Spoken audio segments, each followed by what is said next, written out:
If you live in Australia or you're visiting the country, you now live in a society where speech is criminalised. As far as I'm aware, every country in the world places some legal limits on speech, even the United States, which is often seen as the global standard-bearer for free expression. In the U.S., the First Amendment provides strong constitutional protections for speech, but those protections are not absolute. Certain types of speech are either restricted or carry legal consequences, such as incitement to violence. Under the landmark decision Brandenburg v. Ohio, 1969, it is illegal to incite imminent lawless action. You cannot legally call for violence against individuals or groups if it is likely to produce such violence. Also, defamation. False statements that harm someone's reputation can lead to civil lawsuits for libel or slander.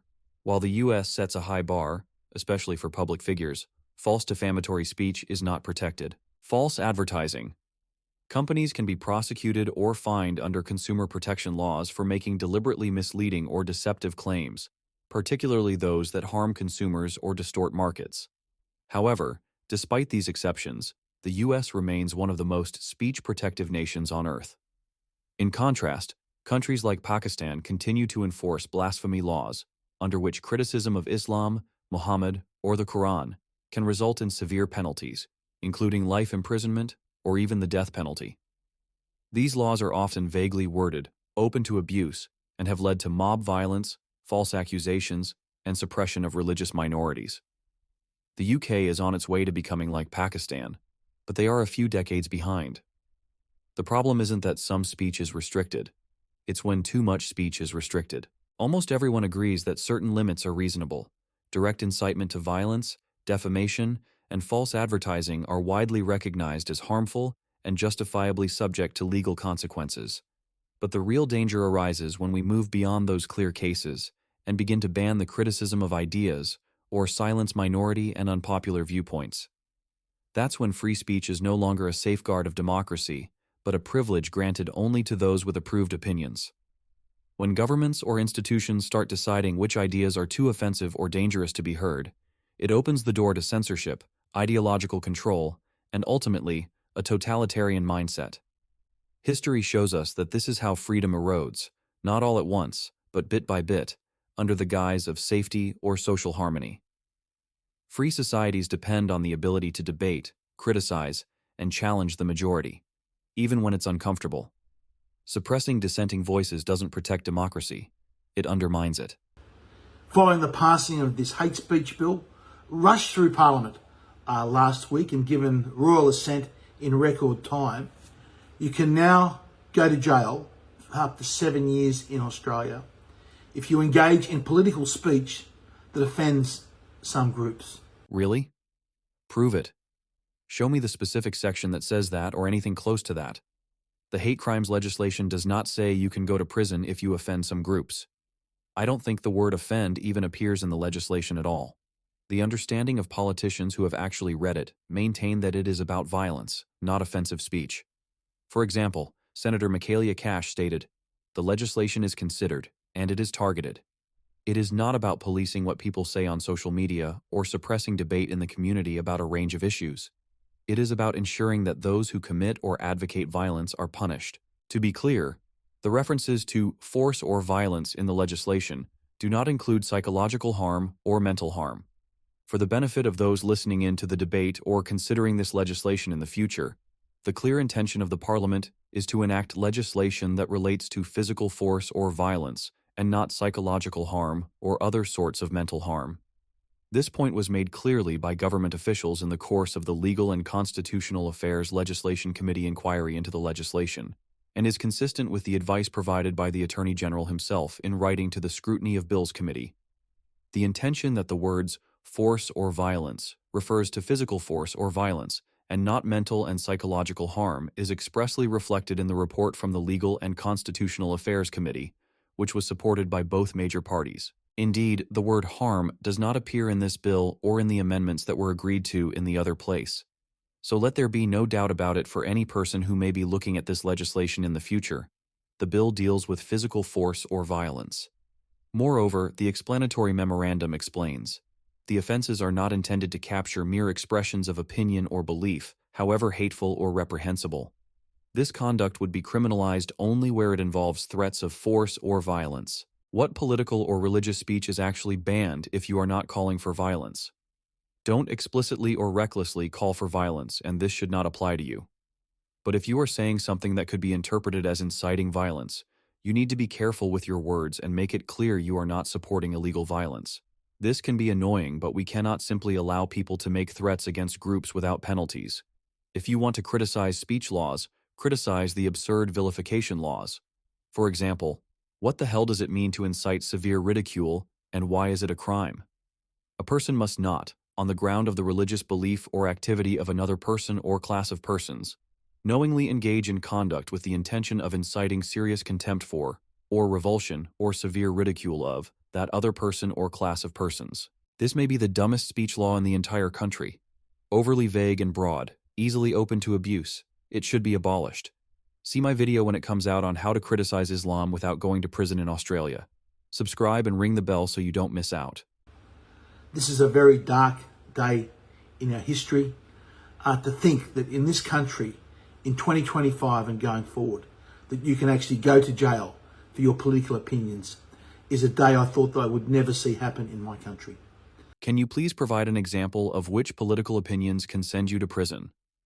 Other than those that call for Nazi ideology or illegal violence or threats, I am not aware of any political opinions that will send you to prison. Maybe there are, but I am not aware of them, especially from the hate crimes laws. Again, the vilification laws might ban some political speech, but not from this new legislation. And if it does, don't just make the claim, but actually prove it. In the case of Cottrell and Ross 2019, it was stated, outside of serious religious vilification, people are otherwise free to communicate with each other and representatives about political matters, and hold governments to account, including in relation to government corruption. You can speak politically, you can criticize the government, you can criticize laws, and so on. No one is stopping you. Now, these laws simply extend the provisions and act as a Trojan horse to bring in other much harsher provisions. So again, let's just go through the provisions of the legislation. Now, there's two separate sections. One is they call it threatening force or violence against groups, and the other section is threatening force or violence against members of groups or close associates. They're both effectively the same thing, whether it's a group itself or a member of a group. Now, the first important provision of this legislation, it's not just about threatening violence. They've included in the wording of the legislation threatening force or violence. Now, here's the thing is, violence is physical force used to cause injury or harm to someone. But including the words threatening force lowers the threshold substantially, because threatening force doesn't actually have to include physical harm. Threatening force, as the dictionary reminds us, can be to influence, to compel, not just by physical activities, but by moral and intellectual means. So here, by including threatening force in addition to violence, it lowers the threshold about the type of speech that it could find in violation of the Act. That is one of the dumbest things I have ever heard. I really don't want to be offensive, but that was just insane. Craig clearly wasn't paying attention during his studies of statutory interpretation, if he ever did any. So let me fill you in. D.C. Pierce and R.S. Geddes stated in their book on statutory interpretation, legislation is, at its heart, an instrument of communication. For this reason, many of the so-called rules or principles of interpretation are no more than common sense and grammatical aids that are applicable to any document by which one person endeavors to convey a message to another. Any inquiry into the meaning of an act should therefore start with the question, what message is the legislature trying to convey in this communication? If you just use your common sense, just ask, do you really think the government hate crimes laws are trying to ban people from having forceful discussions about political issues? Do you actually think the government is threatening 7 years in prison for people using moral force to compel people to change their opinions? How would that have anything to do with hate crimes at all? How does that fit the context? Former Justice Michael Kirby stated, in addition to the encouragement of a purposive interpretation, Legislative provisions have been enacted to promote the interpretation of legislation in ways consistent with basic civil and human rights. In this respect, too, parliaments in Australia have followed a long line of common law authority favoring the expression of the law in a way that upholds traditional common law principles over one that would diminish basic rights. This means that courts will interpret legislation in a way that doesn't take away people's basic human rights, unless the legislation specifically instructs this. So the right to free speech won't be taken away with this ridiculous interpretative method, whereby the dictionary definition is used to produce an absurd outcome. Courts take into account the context and purpose of the legislation. Considering the context is about physical force, including literal damage to property and threats, how can anyone suggest that it's talking about intellectual or moral force? This is an absurdity of the highest order. Jeffrey Barnes, 2018, stated, "The modern approach to statutory interpretation, A, insists that the context be considered in the first instance, not merely at some later stage when ambiguity might be thought to arise, and B uses context in its widest sense to include such things as the existing state of the law and the mischief which, by legitimate means such as those just mentioned, one may discern the statute was intended to remedy." Was Parliament intending to remedy all the forceful and intellectual conversations people were having, or was it about real-world threats of violence and property damage? When reading legislation, you have to consider why Parliament made this law to begin with, and I can assure you, stifling discussions was obviously not the purpose. Knowing that, Kelly's conclusion is impossible to accept. His interpretation presents a manifest absurdity, which no court could even dream of. In fact, while I admire his almost creative interpretation, I suspect no court would even have thought about such an idea. In the case of Cooper Brooks, Wollongong, Pitai Ltd v. Federal Commissioner of Taxation 1981, it was stated, 25. On the other hand, when the judge labels the operation of the statute as absurd, extraordinary, capricious, irrational, or obscure, he assigns a ground for concluding that the legislature could not have intended such an operation, and that an alternative interpretation must be preferred. But the propriety of departing from the literal interpretation is not confined to situations described by these labels. It extends to any situation in which, for good reason, the operation of the statute on a literal reading does not conform to the legislative intent, as ascertained from the provisions of the statute, including the policy which may be discerned from those provisions. At 320.26. Quite obviously, questions of degree arise. If the choice is between two strongly competing interpretations, as we have said, the advantage may lie with that which produces the fairer and more convenient operation, so long as it conforms to the legislative intention. If, however, one interpretation has a powerful advantage in ordinary meaning and grammatical sense, it will only be displaced if its operation is perceived to be unintended. At p321. This means a court can depart from the literal meaning of a statute if, and only if, the result of applying the literal meaning would be absurd, unjust, or capricious, and that outcome clearly does not align with the legislative intent discernible from the text and context. When you consider that Australia is party to various international treaties and domestic charters that endorse freedom of speech, you cannot possibly conclude that this legislation abolishes all that. You have to understand that when violence is the key word of the legislation, it's obviously not talking about mere forceful, moral, or intellectual words. You have to interpret laws in context. There is a lot more I can say on how law is interpreted, but this should give you a general idea for now.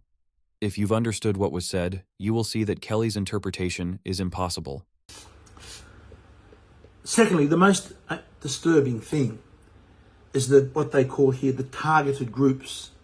Now, okay, we can have an argument about targeting people by race, sexual orientation, gender identity, intersex status, disability, nationality, national ethnic origin. But this legislation goes further.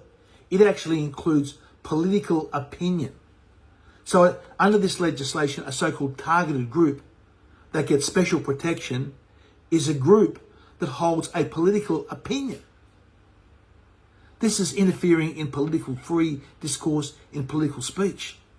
Such legislation would never be allowed or never be permitted under the US First Amendment that protects free speech. I don't see why this is controversial or complicated. A person commits an offense if the person threatens to use force or violence against a group, including a political group. For example, if someone threatens to use force or violence against libertarians or Zionists or liberal voters, That would be illegal. What exactly is the problem with that? That's why one of the reasons, as the Libertarian Party, our policy is to amend the Constitution via referendum, that we insert the provisions, a similar provision to the US First Amendment, to make it unconstitutional for a government to bring in laws to try and restrict free political speech. In fact, this is exactly what this bill does. I am all for enhancing freedom of speech. I would support a change in the Constitution to enhance free speech. I also support either the abolition or strong amendment to the vilification laws because they are absurdly phrased and overly restrictive. And you see there the third provision, a reasonable member of the targeted group would fear. Well, that's a very low threshold. And the threat, if carried out, would threaten the peace, order and good government of Australia.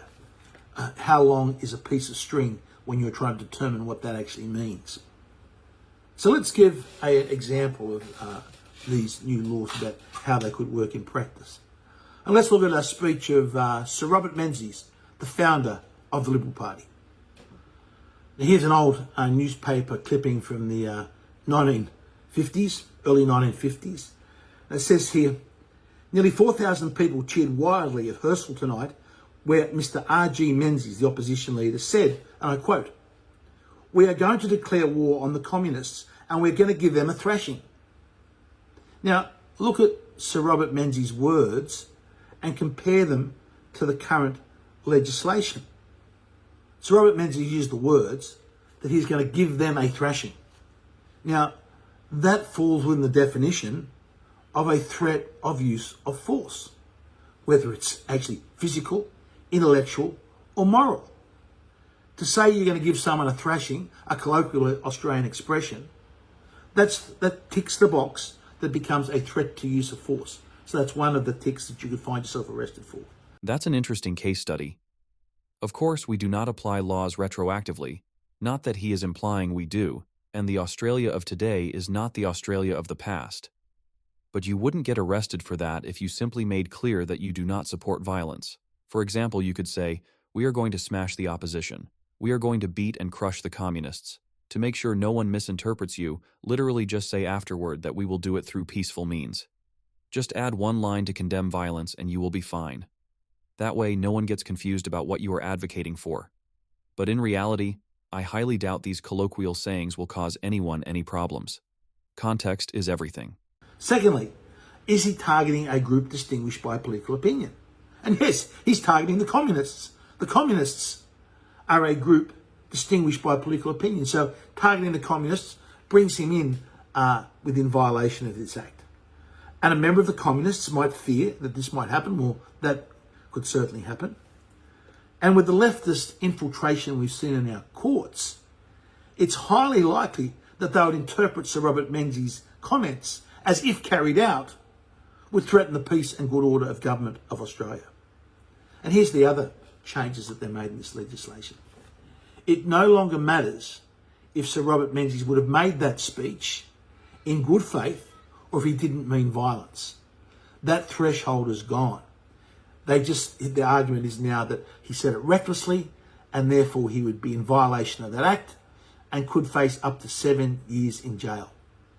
So to my Liberal Party friends out there, my ex-Liberal Party friends and colleagues out there, do you realise that you have just voted for legislation that is going to make it illegal in this country with a 7-year jail penalty if I quote Sir Robert Menzies?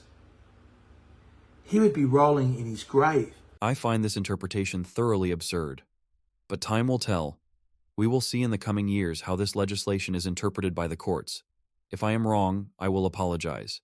But if Kelly is wrong, he should apologize. If he knew this is what the Liberal Party of 2025 had posted. So what are we going to do? We're going to declare Sir Robert Menzies a person that engaged in hate speech? Are we going to take his statue down on Lake Burley Griffin? Or perhaps we'll have to burn also Robert Menzies' books here, The Forgotten People, because we know that under today's definition, Sir Robert Menzies engaged in terrible hate speech and hate crimes and would have been arrested under the provisions. If he made those same statements today, he would be arrested under the provisions of this Act that the Liberal Party has voted for. And then there is the mandatory jail provisions of this Act. This Act takes away the discretion of the courts for certain offences. That the courts can no longer determine, well, it was an innocent technical breach and therefore, we'll give you a suspended sentence or we'll let you off with a fine or a warning. No. Under this Act, if you are found guilty of certain offences, that discretion is taken away from the courts and you are given a mandatory jail sentence under this Act. So here we have the Labor Party and the Greens that have argued that as long as I can remember against mandatory sentencing for any reason, for any excuse, now supporting mandatory sentencing for speech. How far we have fallen as a free nation. It's a fair point. Mandatory sentencing can lead to unjust outcomes for specific cases, but no one is going to prison for speech. You are going to prison for threats of force of violence. And to go to prison for that, you must have been found to have done that beyond reasonable doubt. That is a high standard to reach. Then there's the provision in this legislation that makes it an offence depending on where you put your arms. So if you're speaking, you like to move your arms around when you talk, be very careful about what hand signals you give. This one really mattered. And I just want to say thank you for making it happen. Thank you.